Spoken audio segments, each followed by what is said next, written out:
අයිබෝන් දුවේ පුතේ අද අපි සාකච්ඡා කරන්න බලාපොරොත්තු වෙන්නේ 6 ශ්‍රේණිය භූගෝල විද්‍යාව ප්‍රශ්න පත්‍රයකට ඔබ කොහොමද පිළිතුරු සපයන්න ඕනි කියලා. ඉතින් මේ ප්‍රශ්න පත්‍ර සාකච්ඡාව සඳහා මම තෝරගෙන තියෙන්නේ මතුගම අධ්‍යාපන කලාපය විසින් ලබා දීලා තියෙන දෙවන වාර ඇගයීම් භූගෝල විද්‍යාව ප්‍රශ්න පත්‍රයක්. මේ ප්‍රශ්න පත්‍රයට පිළිතුරු සපයන්න ඔබට කාලය පැය 2ක් ලැබෙනවා. ඒ වගේම මේ ප්‍රශ්න පත්‍රය කොටස් දෙකකින් යුක්ත වෙනවා. අපි එහෙනම් දැන් බලමු මේ ප්‍රශ්න පත්‍රයේදී ඔබට ලැබිලා තියෙන්නේ මොන වගේ ප්‍රශ්නද කියලා.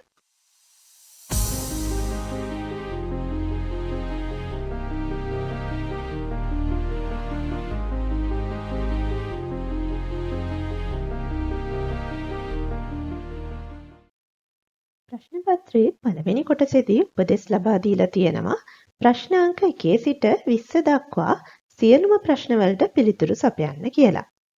ඒ වගේම පහත සඳහන් ප්‍රශ්න සඳහා වඩාත් නිවැරදි පිළිතුර තෝරා යටින් නිරක් අඳින්න කියලා කියනවා. මේ ප්‍රශ්නවලදී ඔබට පිළිතුරු 4ක් ලබා දීලා තියෙනවා. ඒ අතරින් නිවැරදි පිළිතුර තෝරලා යටින් නිරක් අඳින්න තියෙන්නේ.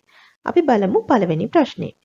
ශ්‍රී ලංකාවේ වයඹ පළාතට අයත් දිස්ත්‍රික්කය මින් කුමක්ද? පිළිතුරු තමයි මහනුවර, කුරුණෑගල, මොනරාගල, අනුරාධපුර. ඔයාලා දන්නවා දරුවනේ අපි ශ්‍රී ලංකාවේ පළාත් හා දිස්ත්‍රික්ක පිළිබඳව ඉගෙන ගත්තා. මෙතෙන්දී අපි ඉගෙන ගත්තා මේ මහනුවර දිස්ත්‍රික්කය අයිති වෙන්නේ මධ්‍යම පළාතට. ඊට පස්සේ කුරුණෑගල දිස්ත්‍රික්කය තමයි වයඹ පළාතට අයිති වෙලා තියෙන්නේ. එහෙනම් මෙතෙන්දී නිවැරදි පිළිතුර වෙන්නේ කුරුණෑගල. මොනරාගල කියන තුන්වෙනි පිළිතුර බැලුවොත් එහෙම මොනරාගල අයිති වෙලා තියෙන්නේ ඌව පළාතට. අනුරාධපුරය අයිති වෙලා තියෙන්නේ උතුරු මැද පළාතට.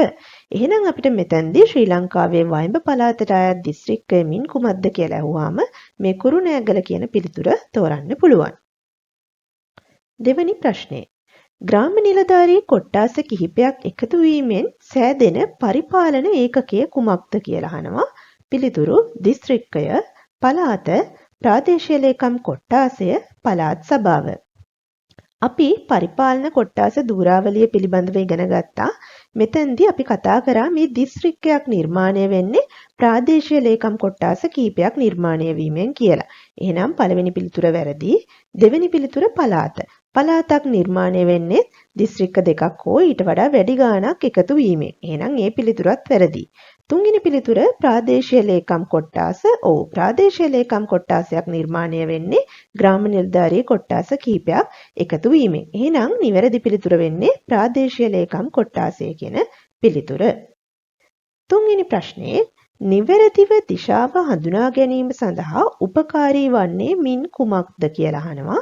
පිළිතුරු තමයි දුරදක්නය, වෝල්මීටරය, උත්තල කාචය, මාලිමාව.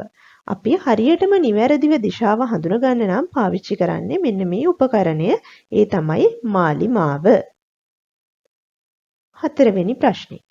යම්කිසි ස්ථානයක කෙටි කාලයක් තුල පවතින වායුගෝලයේ ස්වභාවය හඳුන්වන්නේ. පිළිතුරු තමයි කාලගුණය නමිනි, දේශගුණය නමිනි, උන්නතාංශය නමිනි, පතන ශීඝ්‍රතාව නමිනි. මේ අතරින් යම්කිසි ස්ථානයක කෙටි කාලයක් තුල පවතින වායුගෝලයේ ස්වභාවය අපි හඳුන්වනවා කාලගුණය කියලා. පස්වෙනි ප්‍රශ්නේ සුළඟේ වේගය මැනීමට භාවිතා කරන උපකරණය හඳුන්වන්නේ. පිළිතුරු තමයි සුළං දිශා දර්ශකය නමිනි, අනිල මානය නමිනි, වර්ෂා මානය නමිනි, උෂ්ණත්ව මානය නමිනි. මේ අතරින් අපි සුළං දිශා දර්ශකය පාවිච්චි කරන්නේ සුළං හමන දිශාව හඳුනගන්න. අනිල මානය තමයි අපි පාවිච්චි කරන්නේ සුළඟේ වේගය හඳුනගන්න. මේ තියෙන්නේ අනිල මානයේ ඡායාරූපයක්. එහෙනම් අපිට නිවැරදි පිළිතුර විදිහට අනිල මානය සටහන් කරන්න පුළුවන්. තුන්වෙනි පිළිතුර විදිහට දීලා තියෙන වර්ෂාමානයෙන් අපි මයින්නේ වර්ෂාපතනය, උෂ්ණත්ව මානයෙන් අපි මයින්නේ උෂ්ණත්වය. එහෙනම් නිවැරදි පිළිතුර වෙන්නේ සුළඟේ වේගය මැනීමට භාවිත කරන උපකරණය අනිල මානයයි. 6 වෙනි ප්‍රශ්නේදී අපිට කොටස් දෙකක් ලබා දීලා තියෙනවා. 1 2 3 4 විදිහට අපිට උෂ්ණත්වය, වර්ෂාපතනය, සුළඟේ වේගය, සුළං හමන දිශාව වගේ කාලගුණික අංග ලබා දීලා තියෙනවා. ඒ වගේම අනික් කොටසෙදි A B C D විදිහට අපිට පැයට කිලෝමීටර් ඊතලයෙන් දක්වන දිශාව සෙල්සියස් අංශක මිලිමීටර් කියලා අර කාලගුණික අංග මනින්න අපි යොදාගන්න මිනුම් මේකක ලබා දීලා තියෙනවා. මේ ප්‍රශ්නේදී අහනවා ඉහත දැක්වෙන තත්ත්වයන් නිවැරදිව ගැලපුව විට ලැබෙන පිළිතුර කුමක්ද කියලා. පිළිතුරු තමයි ABCD, දෙවෙනි පිළිතුර CDAB, තුන්වෙනි පිළිතුර BADC, හතරවෙනි පිළිතුර DCBA. අපි එහෙනම් බලමු මේ කාලගුණික අංග නිවැරදිව ගලපලා. උෂ්ණත්වය මනින මිනුම් මේකකය තමයි සෙල්සියස් අංශක. ඒ කියන්නේ මේ C අක්ෂරයෙන් පෙන්නලා තියෙන්නේ මේ පිළිතුර. ඊළඟට වර්ෂාපතනය මනින මිනුම් මේකකය වෙන්නේ මිලිමීටර් D වලින් පෙන්눔 කරලා තියෙනවා. ඊළඟට සුළඟේ වේගය මනින්නේ අපි පැයට කිලෝමීටර් A වලින් පෙන්눔 කරලා තියෙනවා. සුළං හමන දිශාව අපි හොයාගන්නේ ඊතලයෙන් දක්වන දිශාවෙන්. එහෙනම් මේ නිවැරදිව පිළිතුර ගැලපුවාම එන්න ඕනේ C D A B විදිහට. එහෙනම් නිවැරදි පිළිතුර වෙන්නේ මේ C D A B කියන දෙවැනි පිළිතුර. අපි බලමු 7 වෙනි ප්‍රශ්නේ. පහත සඳහන් වන්නේ මෙරට පාරම්පරික කර්මාන්ත කිහිපයක් හා ඒ සඳහා ප්‍රසිද්ධ ප්‍රදේශයි. මෙම නිවැරදිව ගලපා පිළිතුර තෝරන්න කියලා කියනවා. අපි මේකෙත් අර ඉස්සෙල්ලා වගේම පළවෙනි කොටස සහ දෙවෙනි කොටස නිවැරදිව ගලපන්න තියෙන්නේ. පළවෙනි කොටසේදී අපිට පිත්තල භාණ්ඩ, ලී බඩු, වේවැල් භාණ්ඩ, වෙස් මුහුණු කියන පාරම්පරික කර්මාන්ත ලබා දීලා තියෙනවා. දෙවෙනි කොටසේදී ඒවා සඳහා ප්‍රසිද්ධ ප්‍රදේශ. ඒ කියන්නේ අම්බලන්ගොඩ, රදා වඩුන්න, පිළිමතලාව, මොරටුව කියන පිළිතුරු ලබා දීලා තියෙනවා. මේ දෙක නිවැරදිව ගලපලා තෝරන්න තියෙනවා. පළවෙනි පිළිතුර විදිහට BACD, දෙවෙනි පිළිතුර CBDA, තුන්වෙනි පිළිතුර ACDB, හතරවෙනි පිළිතුර තමයි CDBA. අපි බලමු එහෙනම් මුලින්ම පිත්තල භාණ්ඩ වලට ප්‍රසිද්ධියක් උසුලන්නේ පිළිමතලාව C, ලීපඩු වලට ප්‍රසිද්ධියක් උසුලන්නේ මොරටුව D, වේවැල් භාණ්ඩ වලට ප්‍රසිද්ධියක් උසුලන්නේ රදා වඩුන්න B, වෙස් මුහුණු වලට ප්‍රසිද්ධියක් උසුලන්නේ අම්බලන්ගොඩ A. එහෙනම් නිවැරදි පිළිතුර වෙන්න ඕනේ මෙතනදී මෙන්න මේ හතරවෙනි පිළිතුර CDBA කියන පිළිතුර. අපි බලමු 8 වෙනි ප්‍රශ්නේ. ශ්‍රී ලංකාවේ තෙත් කලාපයේ වැවෙන බෝග වර්ගයකි. පිළිතුරු තමයි ගම්මිරිස්, බඩඉරිඟු, තල, රටකජු. මේ අතරින් තෙත් කලාපයේ වැවෙන්නේ ගම්මිරිස්, බඩඉරිඟු, තල, රටකජු බොහෝ විට අපිට දකින්න හම්බෙන්නේ වියලි කලාපය ආශ්‍රිතවයි. 9 වෙනි ප්‍රශ්නේ ඉස්ලාම් භක්තිකයන්ගේ ආගමික උත්සවය මින් කුමක්ද කියලා අහනවා. පිළිතුරු තමයි වේල් පෙරහැර, රම්සාන් උත්සවය, දීපවාලි උත්සවය, නත්තල් උත්සවය. මේ අතරින් වේල් පෙරහැර සමරන ආගම ගත්තොත් එහෙම Hindu ආගමිකයෝ, ඒ වගේම රාමසාන් උත්සවය තමයි මේ ඉස්ලාම් ආගමිකයෝ සමරන්නේ. එහෙනම් නිවැරදි පිළිතුර වෙන්නේ දෙවෙනි පිළිතුර රාමසාන් උත්සවය. දීපවාලි උත්සවය සමරන්නේ Hindu භක්තිකයෝ, නත්තල් උත්සවය සමරන්නේ ක්‍රිස්තියානි භක්තිකයෝ. එහෙනම් ඉස්ලාම් භක්තිකයින් සමරන ආගමික උත්සවය වෙන්නේ මේ රාමසාන් උත්සවය. 10 වෙනි ප්‍රශ්නේ කෘෂිකාර්මික කටයුතු වලදී පස සරු කිරීම සඳහා දායක වන සත්වයා වන්නේ. පිළිතුරු තමයි ගැඩවිල් පණුවා, තල ගොයා, ඇටි කුකුලා, මීමැස්සා. මේ අතරින් මේ පස සරු කිරීම සඳහා දායක වන සත්වයා වෙන්නේ ගැඩවිල් පණුවා. පහත අංක 11 සිට 15 දක්වා ප්‍රශ්න සඳහා ඉදිරිපත් කර ඇති ප්‍රකාශ හරිනම් හරි ලකුණද වැරදි නම් වැරදි ලකුණද වරහන තුල යොදන්න කියනවා.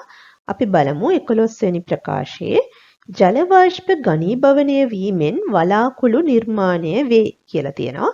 මේ ප්‍රකාශය නිවැරදි. මොකද ජල වාෂ්ප ඝනීභවනය වෙලා තමයි වලාකුළු හැදෙන්නේ. 12 වෙනි ප්‍රකාශය උෂ්ණත්වය හා තාපය ලබා දෙන්නේ චන්ද්‍රයාය. මේ ප්‍රකාශය වැරදි. මොකද අපිට උෂ්ණත්වය හා තාපය ලබා දෙන්නේ සූර්යයා. 13 වෙනි ප්‍රශ්නේ ශ්‍රී ලංකා කාලගුණ විද්‍යා දෙපාර්තමේන්තුව මහනුවර පිහිටා ඇත. මේ ප්‍රකාශයත් වැරදි. මොකද අපේ ශ්‍රී ලංකාවේ කාලගුණ විද්‍යා දෙපාර්තමේන්තුව පිහිටලා තියෙන්නේ කොළඹ බෞද්ධාලෝක මාවතේ. 14 වෙනි ප්‍රශ්නේ සූර්ය තාපය නිසා ගොඩබිම හා සාගරයේ ජලය වාෂ්ප බවට පත්වේ කියලා කියනවා. මේ ප්‍රකාශය හරි ප්‍රකාශයක්. සූර්ය තාපයෙන් හින්දා තමයි ගොඩබිම සාගරයේ තියෙන ජලය වාෂ්ප බවට පත් වෙලා ඉහළට ගමන් කරන්නේ. ඊළඟට 15 වෙනි ප්‍රකාශය සැඩ සුළඟ සැහැල්ලු මෙන්ම සෞම්‍ය සුළඟකි කියලා කියනවා. මේ ප්‍රකාශය වැරදි ප්‍රකාශයක්. මොකද අපි සැඩ සුළඟ කියලා කියන්නේ තදින් හමන සුළං වලට. හැබැයි මේ සෞම්‍ය සුළඟක් කියලා අපිට කියන්න වෙන්නේ අඩු වේගයකින් හමන සුළඟක්. ඒකින්ද මේ සැඩ සුළඟ අපිට සෞම්‍ය සුළඟක් කියලා කියන්න බෑ. මේ ප්‍රකාශය වැරදි ප්‍රකාශයක් කියලා තමයි අපිට සටහන් කරන්න වෙන්නේ. අංක 16 සිට 20 දක්වා ප්‍රශ්නවල හිස් තැනට වඩාත් සුදුසු පිළිතුර වරහන් තුලින් තෝරා ලියන්න කියලා කියනවා. අපි බලමු මේ වරහන් තුල තියෙන පිළිතුරු ටික මොනවද කියලා මුලින්ම. ඒ තමයි උතුරු, වවුලා, දකුණු, අවිච්චියා, දුම්බර, පාංශු කාදනය. අපි එහෙනම් දැන් බලමු මේ වරහන් තුලින් මේ හිස් තැන් වලට අදාළ පිළිතුරු ටික තෝරගන්න. 16 වෙනි ප්‍රශ්නේ හිස් තැනක් ශ්‍රී ලංකාවට එන සංචාරක පක්ෂියෙකි. මේ පිළිතුරු අතර පක්ෂීන් ඉන්නවා වවුලයි අවිච්චියයි. එහෙනම් මේ අතරින් ශ්‍රී ලංකාවට එන සංචාරක පක්ෂිය බවට පත් වෙන්නේ අවිච්චියා. 17 වෙනි ප්‍රශ්නේ ගස්වල බීජ ව්‍යාප්තියට සහාය වන සත්වයෙකු ලෙස හිස් තැනක් හැඳින්විය හැකිය. ගස්වල බීජ ව්‍යාප්ත කරන්න සහාය වෙන්නේ වවුලා. 18 වෙනි ප්‍රශ්නේ රතුලූණු මිරිස් දුම්කොළ ලංකාවේ හිස්තැනක් ප්‍රදේශයේ වගා කරන භෝග වේ. රතුලූණු මිරිස් දුම්කොළ වගා කරන්නේ ශ්‍රී ලංකාවේ උතුරු ප්‍රදේශයේ. 19 වෙනි ප්‍රශ්නේ ලංකාවේ පැදුරු කර්මාන්තය සඳහා හිස්තැනක් ප්‍රදේශය ඉතා ප්‍රසිද්ධය. පැදුරු කර්මාන්තයට ප්‍රසිද්ධ වෙලා තියෙන්නේ දුම්බර ප්‍රදේශය. 20 වෙනි ප්‍රශ්නේ භූමිය අවිධිමත් ලෙස පරිහරණය කිරීම නිසා හිස් තැනක් සිදුවේ. භූමිය අවිධිමත්ව පරිහරණය කරොත් සිද්ධ වෙන දෙයක් තමයි පාංශු කාදනය. ඉතින් මේ විදිහට ප්‍රශ්න පත්‍රයේ පළවෙනි කොටසේ අහලා තියෙන ප්‍රශ්න 20ටම නිවැරදිව ඔබ පිළිතුරු ලබා දුන්නොත් ඔබට එක් ප්‍රශ්නයකට ලකුණු 2 බැගින් ලකුණු 40ක් හිමි කරගන්න පුළුවන්. ප්‍රශ්න පත්‍රයේ දෙවැනි කොටසේදී ඔබට උපදෙස් ලබා දීලා තියෙනවා. පළමු ප්‍රශ්නයට පිළිතුරු ලිවීම අනිවාර්යයි. තවත් ප්‍රශ්න 4කට පිළිතුරු සපයන්න කියනවා. එතකොට මේ දෙවැනි ප්‍රශ්න පත්‍රයේදී ඔබ පිළිතුරු සැපිය යුතු මුළු ප්‍රශ්න සංඛ්‍යාව ප්‍රශ්න 5ක්. අපි එහෙනම් බලමු අනිවාර්යෙන් පිළිතුරු සපයන්න ඕන පළවෙනි ප්‍රශ්නේ මොකක්ද කියලා. මේ ප්‍රශ්නේදී කිටි පිළිතුරු සපයන්න කියලා තියෙන්නේ. පළවෙනි ප්‍රශ්නේ මාතර දිස්ත්‍රික්කය අයත් වන පළාත නම් කරන්න කියලා කියනවා. මාතර දිස්ත්‍රික්කය මේ තියෙන්නේ මාතර දිස්ත්‍රික්කයේ අයත් වන පළාත තමයි දකුණු පළාත. දෙවෙනි ප්‍රශ්නේ ඔබගේ පාසල අයත් වන්නේ කුමන පළාතකටද කියලා අහනවා. මේක ඔබේ පාසල අයත් වන පළාත තමයි මෙතෙන්දී ලියන්න ඕනේ. නමුත් මම මේ තෝරගත්ත ප්‍රශ්න පත්‍රයේ අයිති වෙන්නේ මතුගම අධ්‍යාපන කලාපයට හින්දා මතුගම අධ්‍යාපන කලාපය පිහිටලා තියෙන්නේ මේ කළුතර දිස්ත්‍රික්කයේ. එහෙනම් කළුතර දිස්ත්‍රික්කයේ අයිති වෙලා තියෙන්නේ බස්නාහිර පළාතට. මම ඒකින්ද මෙතනදී පිළිතුරු විදිහට සටහන් කරන්නේ බස්නාහිර පළාත. තුන්වෙනි ප්‍රශ්නේ උතුරු හා නැගෙනහිර දිශා අතර පිහිටි අනු දිශාව කුමක්ද කියලා අහනවා. මේ දිශා සටහනට අනුව උතුර හා නැගෙනහිර අතර පිහිටි අනු දිශාව වෙන්නේ ඊසාන දිශාව. හතරවෙනි ප්‍රශ්නේ ඔබට දෛනිකව කාලගුණ තොරතුරු ලබා දෙන ආයතනය කුමක්ද කියලා අහනවා. ඒ තමයි කාලගුණ විද්‍යා දෙපාර්තමේන්තුව.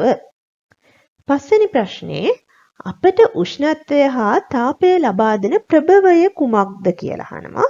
අපිට උෂ්ණත්වයත් තාපයත් ලබා දෙන්නේ සූර්යයා. 6 වෙනි ප්‍රශ්නේ උෂ්ණත්වය මනින උපකරණය කුමක්ද කියලා අහනවා. උෂ්ණත්වය මනින්න අපි පාවිච්චි කරන්නේ උෂ්ණත්ව මානය.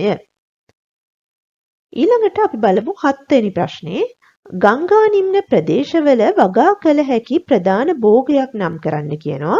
ගංගා නිම්න ආශ්‍රිතව අපිට බහුතරයක් දකින්න හම්බෙන්නේ වී වගා බිම්. ඊළඟට 8 වෙනි ප්‍රශ්නේ මැටි උපයෝගී කරගෙන නිපදවන භාණ්ඩයක් නම් කරන්න කියලා කියනවා. මැටි උපයෝගී කරගෙන අපි ප්‍රධාන වශයෙන්ම උළු නිර්මාණය කරනවා. ඒ වගේම වළං නිර්මාණය සිද්ධ කරනවා. දෙවැනි ප්‍රශ්නේ පළවෙනි කොටස ගංගා ආශ්‍රිතව කරනු ලබන කුඩා පරිමාණ කර්මාන්ත දෙකක් ලියන්න කියලා කියනවා. ගංගා ආශ්‍රිතව කරන කුඩා පරිමාණ කර්මාන්ත විදිහට අපිට කියන්න පුළුවන් මැටි භාණ්ඩ නිෂ්පාදන කර්මාන්ත, ඒ වගේම සහල් ආශ්‍රිත නිෂ්පාදන කර්මාන්ත. දෙවැනි ප්‍රශ්නයේ දෙවැනි කොටස මෙරට පාරම්පරික ශිල්ප ඥානය මත පදනම් කරගනු ලබන කර්මාන්ත දෙකක් හා ඒවා ව්‍යාප්ත ප්‍රදේශ සඳහන් කරන්න කියලා කියනවා. අපි පාරම්පරික ශිල්ප ඥානය යටතේ කරගෙන යන ලබන කර්මාන්ත කීපයක් ගැන ඉගෙන ගත්තා. ඒවා පිහිටි ප්‍රදේශ එක්ක මෙතනදී සටහන් කරන්න පුළුවන්. ලීබඩු කර්මාන්තය අපිට දකින්න ලැබෙන ප්‍රදේශය මොරටුව, වෙස්මුහුණු කර්මාන්තය අම්බලන්ගොඩ, පිත්තල භාණ්ඩ පිළිමතලාව, වේවැල් භාණ්ඩ රදාවඩුන්න, පැදුරු, දුම්බර.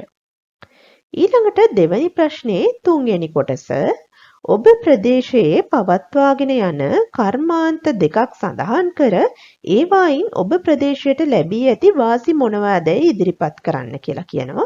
මේක ප්‍රදේශයෙන් ප්‍රදේශයට වෙනස් වෙන්න පුළුවන්. හැබැයි හැම තැනකම වගේ දකින්න ලැබෙන කර්මාන්ත කීපයක් අපිට මෙතනදී ලියන්න පුළුවන්. ඒ රස කැවිලි නිෂ්පාදන, සහල් ආශ්‍රිත නිෂ්පාදන, ඒ වගේම ඇඳුම් මැසීම්, කොහු ආශ්‍රිත නිෂ්පාදන වගේ දේවල් අපිට ලියන්න පුළුවන්. ඒ වගේම මේ කර්මාන්ත වලින් අපේ ප්‍රදේශයට ලැබිලා තියෙන වාසි මොනවද කියලා අහනවා. බොහෝ වෙලාවට මේ කර්මාන්තයින්ද රැකියා අවස්ථා බිහි වෙනවා. ඒ වගේම ප්‍රදේශයේ පවතින සම්පත් වලින් අපිට උපරිම ප්‍රයෝජන ගන්න අවස්ථාව ලැබෙනවා. තුන්වෙනි ප්‍රශ්නේ පළවෙනි කොටස ඔබ ප්‍රදේශයේ පවත්නා සේවාවක් හා ඉන් ඉටුවන කාර්යයක් සඳහන් කරන්න කියලා කියනවා. අපි ප්‍රදේශයක් ගත්තාම විවිධ සේවා පවතින්න පුළුවන්. ඉතින් අපි හිතමු අපි සෞඛ්‍ය සේවාව කියලා ලිව්වොත් අපිට ලෙඩ රෝග සඳහා වෛද්‍ය උපදෙස් හා ඖෂධ ලබා ගන්න හැකි වෙලා තියෙනවා. ඒ වගේම ප්‍රවාහන සේවාව ගත්තොත් එහෙම ගමනාගමනයේ පහසු වෙලා තියෙනවා. තැපැල් සේවා ගත්තොත් තොරතුරු හා භාණ්ඩ හුවමාරු කිරීමට හැකි වෙලා තියෙනවා. බැංකු සේවාව ගත්තොත් එහෙම මුදල් ගනුදෙනු පහසුවෙන් කරගන්න අපිට හැකි වෙලා තියෙනවා. තුන්වෙනි ප්‍රශ්නේ දෙවැනි කොටස පාසල් සිසුවෙකු වශයෙන් ඔබ භුක්ති විඳින සේවාවන් 4ක් නම් කරන්න කියලා කියනවා. පාසල් ශිෂ්‍යයෙක් අනිවාර්යයෙන්ම අධ්‍යාපන සේවාව භුක්ති විඳිනවා. ඒ වගේම ප්‍රවාහන සේවාව, සෞඛ්‍ය සේවාව සහ ආරක්ෂක සේවාව භුක්ති විඳිනවා කියලා අපිට සටහන් කරන්න පුළුවන්. තුන්වෙනි ප්‍රශ්නේ තුන්වෙනි කොටස රජය මගින් සපයන සේවාවන් භුක්ති විඳින පුද්ගලයෙක්ගෙන් ඉටු විය යුතු යුතුකම් මොනවාදයි ඉදිරිපත් කරන්න කියලා කියනවා. මේ සේවාවල භුක්තියක් විඳිනවා නම් අපි අපේ ඒකට යම් යුතුයකමක් ඉටු වෙන්න ඕනේ. ඒවා තමයි පොදු සේවා අපි අර පිරිමැස්මෙන් යුතුව පාවිච්චි කරන්න ඕනේ. ඒ වගේම මේ සේවා සම්බන්ධව දීපල සුරකින්න ඕනේ අපි. මොකද අනාගතයටත් මේවා පාවිච්චි කරන්න පුළුවන් වෙන්න. ඒ වගේම තමයි පොදු සේවා ප්‍රයෝජනයට ගැනීම පිළිබඳව අපි යහපත් ආකල්ප වලින් යුක්තව කටයුතු කරන්න ඕනේ. මොකද ඒවා විනාශ කරන්නේ නැතුව රැක ගන්න ඕන හින්දා. හතරවෙනි ප්‍රශ්නේ පළවෙනි කොටස කාලගුණික තොරතුරු දැන ගැනීම වැදගත් වෙන වෘත්තීන් දෙකක් ලියන්න කියලා කියනවා. කාලගුණික තොරතුරු දැන ගැනීම හැමෝටම වැදගත්. හැබැයි ඒක ප්‍රධාන වශයෙන්ම වැදගත් වෙන වෘත්තීන් තමයි නාවිකයින්, දීවරයින් වගේම ගොවීන් කියලා කියන්නේ. හතරවෙනි ප්‍රශ්නේ දෙවැනි කොටස පරිසරය නිරීක්ෂණය කිරීමෙන් ඔබට පෙනෙන සහ දැනෙන කාලගුණික අංග 4ක් ලියන්න කියලා කියනවා. අපි කාලගුණික අංග ගැන ඉගෙන ගත්තා. ඒ තමයි උෂ්ණත්වය, වර්ෂාපතනය, සුළං සහ වලාකුළු කියලා කියන්නේ. තුන්වෙනි ප්‍රශ්නේ කාලගුණය යනු කුමක්දයි සඳහන් කර ඔබ අවට පරිසරයේ කාලගුණික ස්වභාවය දැන ගැනීමෙන් ඔබට ලැබෙන ප්‍රයෝජන දෙකක් ලියන්න කියලා කියනවා. කාලගුණය කියලා අපි කියන්නේ යම්කිසි ස්ථානයක කෙටි කාලයක් තුල පවතින වායුගෝලයේ ස්වභාවයට.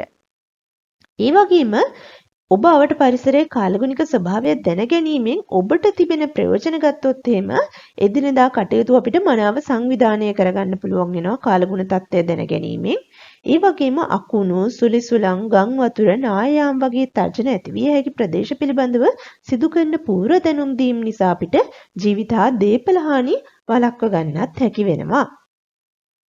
පස්වෙනි ප්‍රශ්නේ පළවෙනි කොටස මිනිසාට විවිධ ලෙඩ රෝග බෝ කරන සතුන් දෙදෙනෙකු නම් කරන්න කියනවා. මිනිසාට විවිධ ලෙඩ රෝග බෝ කරන සතු දෙන්නෙක් තමයි මීයා සහ මදුරුවා කියලා කියන්නේ. ඒ වගේම පස්වෙනි ප්‍රශ්නේ දෙවැනි කොටස මිනිසාගේ පැවැත්ම සඳහා උපකාරී වන සතුන් දෙදෙනෙකු සඳහන් කර එම සතුන්ගෙන් ඉටුවන සේවාවන් දෙකක් ලියන්න කියලා කියනවා.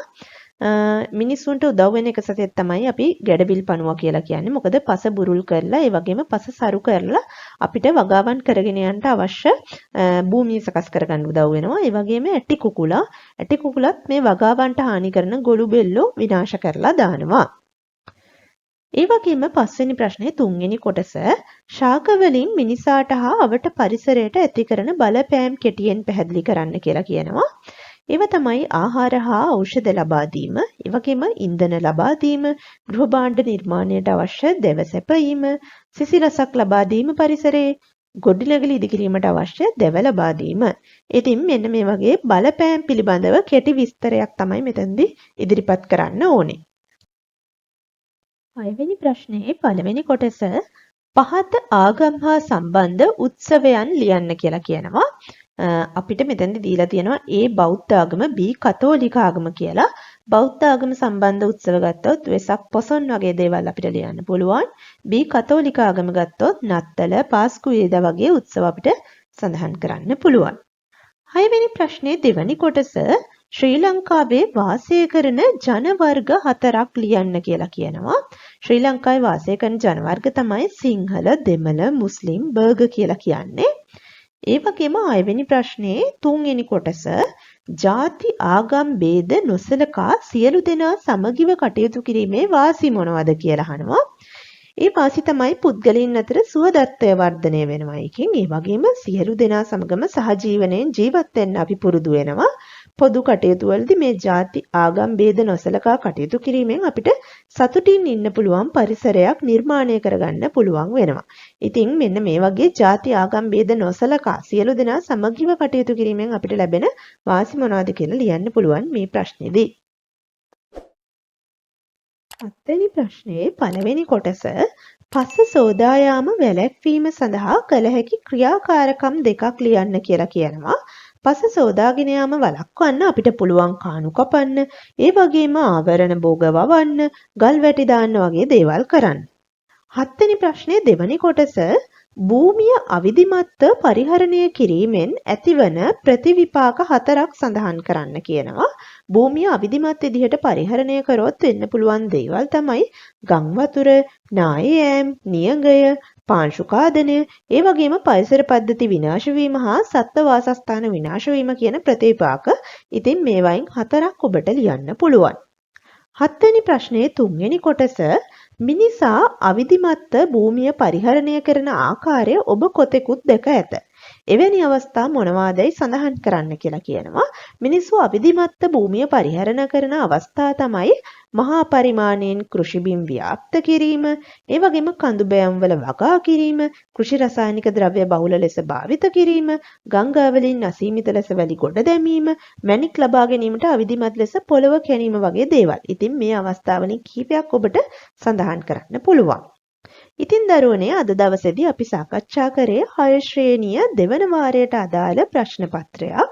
ඉතින් මේ ප්‍රශ්න පත්‍රය සකස් වෙලා තියෙන්නේ 6 ශ්‍රේණිය පෙළ පොතේ 1 2 පාඩම් සම්පූර්ණයෙන් සහ 3 පාඩමේ මුල් කොටස් ඇතුළත් කරලා. ඉතින් මේ වෙනකොට ඔබටත් පාසලේ උගන්වා ඇති පාඩම් ඇසුරෙන් ඔබේ දෙවන වාර විභාගයට ඔබත් සූදානම් වෙන්න නැවත පාඩමකින් හමු වෙමු. ආයුබෝවන්.